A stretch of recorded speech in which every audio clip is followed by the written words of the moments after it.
Hello friends, welcome to Vijaya stitching. Friends, ఈరోజు frock back యొక్క టాప్కి zip ఎలా attach చేయాలో చూసుకుందాం. ఈ యొక్క జిప్పు చాలా డిఫరెంట్గా ఇన్విజిబుల్ జిప్ అండి. మరి దీని యొక్క కటింగ్ అండ్ స్టిచ్చింగ్ వేరే విధంగా ఉంటుంది. మరి దీని కటింగ్ చూసుకుందాం. దీనికోసమే కావాల్సిన క్లాత్ తీసుకోవాలి. ఏదైతే మనము ఫ్రాక్ పై టాప్ కోసమే కుట్టాలి అనుకుంటున్నామో ఆ యొక్క క్లాత్ని ఈ విధంగా 4 ఫోల్డ్ చేసుకోవాలి. 4 ఫోల్డ్ చేసుకున్న తర్వాత మనకు కావాల్సిన లెంత్ ఎంత కావాలో అంత మెజర్ చేసుకోవాలి. నాకు 14 కావాలండి, 1 ఇంచ్ ఎక్స్ట్రాతో, అంటే 15 ఇంచెస్కి ఒక మార్క్ వేసుకొని ఆ యొక్క 15 ఇంచెస్కి ఆ యొక్క పై టాప్ని కటింగ్ చేసుకోవాలి. ఇలా డివైడ్ చేసుకొని మన యొక్క పై టాప్ ఏదైతే ఉంటుందో వాటి యొక్క ఓపెన్స్ ఒక సైడ్ ఉంటాయి కదండి, చూడండి ఇవి ఓపెన్స్. ఈ యొక్క ఓపెన్స్ దగ్గర నుంచి మనము ఇలా డబల్ ఫోల్డ్ చేసుకుంటే అటు సైడ్ ఉంటున్న ఫోల్డింగ్ని ఈ యొక్క ఓపెన్స్ దగ్గరికి తీసుకురావాలి. చూడండి, ఓపెన్స్ నా సైడ్ ఉన్నాయి, ఫోల్డింగ్ ఆపోజిట్లో ఉంది కదా. ఇప్పుడు ఏదైతే ఓపెన్లో ఉంటుందో అక్కడ నుంచి ఒక 2 ఇంచెస్ కానీ 1.5 ఇంచెస్ కానీ ఈ విధంగా ఒక మార్కింగ్ అనేది వేసుకోండి. గమనించి చూడండి, ఇవి ఓపెన్స్ దగ్గర ఉంటున్న క్లాత్కి వేస్తున్నాను. తర్వాత దాని మీద నుంచి ఈ యొక్క ఫోల్డింగ్ క్లాత్ని పెట్టుకుంటున్నాను. చూడండి, కిందిది ఓపెన్స్, పైది ఫోల్డింగ్ క్లాత్. ఇప్పుడు ఏదైతే ఈ యొక్క ఫోల్డింగ్ క్లాత్ ఉంటుందో కింది సైడ్ కాకుండా పై సైడ్ ఫోల్డింగ్ ఉంటుందో మనం లైన్ వేసుకున్నాం కదా, అక్కడి నుంచి షోల్డర్ మెజర్మెంట్ అనేది చూసుకోవాలి. షోల్డరు 11 ఇంచెస్ అండి, హాఫ్లో 5.5 తీసుకున్నాను. అదే యొక్క లెంత్ కిందకు కూడా తీసుకున్నాను 5.5. ఈ విధంగా ఆర్మ్ హోల్ యొక్క లెంత్ కూడా అంతే తీసుకున్నాను. ఇప్పుడు చెస్ట్కి మీకు ఎంత చెస్ట్ ఉంటే అంతకు 4వ భాగం తీసుకొని 2 ఇంచెస్ ఎక్స్ట్రా మార్జిన్ అనేది ఇచ్చుకోవాలి. నేను 9 ఇంచెస్ మొత్తం మార్జిన్తో కలిపి 9 ఇస్తున్నానండి. నడుము దగ్గర కూడా అదే సైజుకి ఇస్తున్నాను. ఈ విధంగా మార్కింగ్ వేసుకోవాలి. తర్వాత ఆర్మ్ హోల్కి ఒక 1 ఇంచ్ డిఫరెన్స్లో ఆర్మ్ హోల్ నేను ఫ్రంట్కి కొద్దిగా ఒక 1/2 ఇంచ్ లోపలికి ఈ విధంగా తీసుకెళ్తూ ఒక రౌండ్ అనేది వేసుకున్నాను. తర్వాత బ్యాక్ కోసమే ఒక 1 ఇంచ్ డిఫరెంట్లో బ్యాక్ యొక్క రౌండింగ్ అనేది వేసుకున్నాము. ఇప్పుడు నెక్ యొక్క బ్రాడ్ వచ్చేసి 2.5 పెట్టుకుంటున్నాను. ఈ విధంగా 2.5 పెట్టుకున్న తర్వాత ఫ్రంట్ యొక్క నెక్ వచ్చేసి నేను 4 ఇంచెస్కి ఇస్తున్నాను.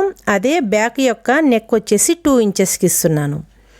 మీరు మీ యొక్క ఇష్టాన్ని బట్టి ఇక్కడ నెక్ అనేది వేసుకోవాలి. ఈ విధంగా నేను ఒక సింపుల్ రౌండ్ మార్క్ అనేది వేస్తున్నాను. మీరు గమనించాలి, 2 పీసెస్ ఏవైతే ఎక్స్ట్రా ఉంటున్నాయో చూడండి, అది మన యొక్క బ్యాక్ యొక్క పార్ట్.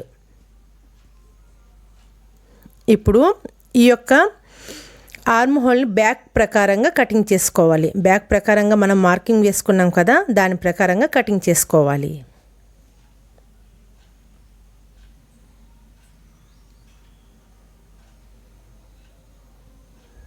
ఇలా బ్యాక్ కటింగ్ చేసుకున్న తర్వాత 2 ఇంచెస్ కింది సైడ్ ఎక్స్ట్రా ఉంది కదా, దాన్ని లోపల సైడ్కి ఈ విధంగా ఫోల్డింగ్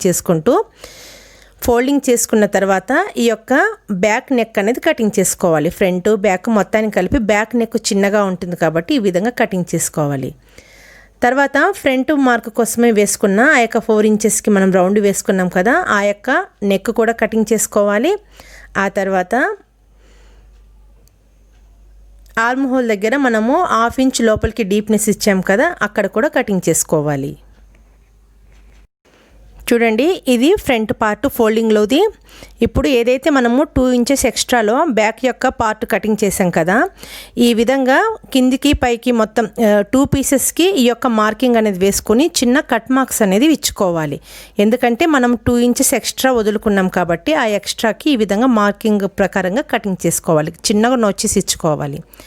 తర్వాత ఏదైతే మనము 2 ఇంచెస్ ఎక్స్ట్రా వదిలామో ఆ యొక్క వదిలిన క్లాత్ని మొత్తం లోపలికి ఈ విధంగా ఫోల్డ్ చేసుకుంటూ ఆ యొక్క 2 ఇంచెస్ కానీ 1.5 ఇంచెస్ కానీ మీరు ఎంతైతే వదులుకుంటే అంత క్లాత్ని ఈ విధంగా డబల్ ఫోల్డ్ చేసుకొని స్టిచ్చింగ్ వేసుకోవాలి. నేను స్టిచ్చింగ్ వేస్తూ మీకు మళ్ళీ చెప్తానండి. ఈ విధంగా డబల్ ఫోల్డ్ చేసుకోవాలి. ఇలా వేసుకోవడం వల్ల ఏంటంటే మన జిప్ అనేది కనిపించకుండా ఉంటుంది. పూర్తిగా మన రెడీమేడ్ ఫ్రాక్కి మీరు ఎప్పుడైనా గమనిస్తే రెడీమేడ్ ఫ్రాక్ ఉంటున్న లుక్ అనేది ఇక్కడ వస్తుంది. ఇలా ఫోల్డ్ చేసుకొని కుట్టేసుకోవాలండి కింది వరకు.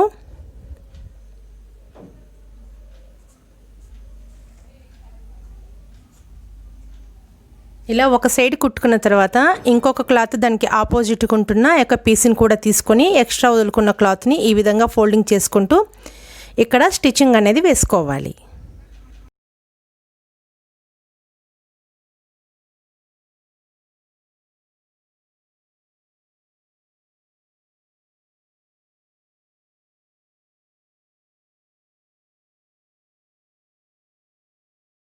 చూడండి ఇలా నేను స్టిచ్ వేసుకున్నాను. ఈ యొక్క 2 పీసెస్ ఉన్నాయి కదా, ఇప్పుడు వీటికి సెంటర్లో నేను ఇలాంటి ఇండివిజువల్ జిప్ తీసుకున్నాను. ఎలాంటి జిప్ అయినా సరే తీసుకోవచ్చు.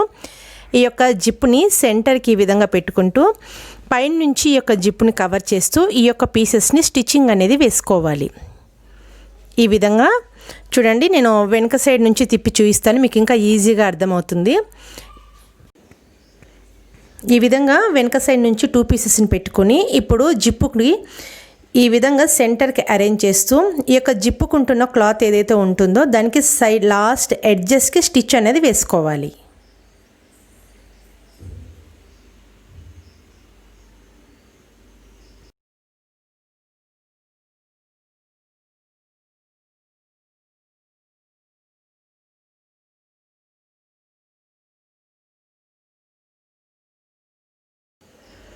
ఇలా ఒక సైడ్ వేసుకున్న తర్వాత ఇంకొక సైడ్కి మీరు ఈ విధంగా 2 యొక్క క్లాత్ని ఈ విధంగా సెంటర్కి జాయింట్ చేస్తూ ఈ విధంగా మళ్ళీ పైన నుంచి స్టిచ్చింగ్ అనేది వేసుకోవాలి. కింది సైడ్ జిప్పుకి స్టిచ్ వచ్చేటట్టుగా చూసుకోవాలి. అంతేనండి, మన యొక్క జిప్ అటాచ్మెంట్ అనేది అయిపోయింది. చాలా సింపుల్ మెథడ్లో ఇది కటింగ్లోనే ఉంటుందండి. ఈ యొక్క కటింగ్ మీరు కనుక పర్ఫెక్ట్గా చేసుకున్నారంటే జిప్పు చాలా ఈజీగా సింపుల్గా అనేది చూపించాను. మరి నా ఛానల్ని ఇంకా మీరు సబ్స్క్రైబ్ కనుక చేసుకోకపోతే నా ఛానల్ని సబ్స్క్రైబ్ చేసుకుని నన్ను సపోర్ట్ చేయండి. ఈ వీడియో మీకు కనుక ఉపయోగకరంగా ఉంటే లైక్ చేయండి. మీ ఫ్రెండ్స్కి ఫ్యామిలీ మెంబర్స్ కూడా షేర్ చేసుకోనండి. Thank you for watching.